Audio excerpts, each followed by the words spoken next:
Nəfəsimi kəsir həsrət, görməyəndə qəlbim solur.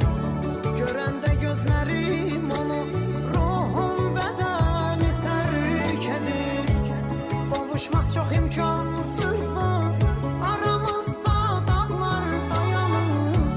Rəbbim yetirsə də ölüm, son dəfə gözlərim görür. Hardan çıxdın sən qarşıma, bəla olmusan başıma.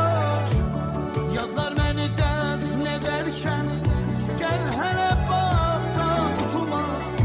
Qurban olum, vermə zülüm, gəl bir kərə üzün görüm.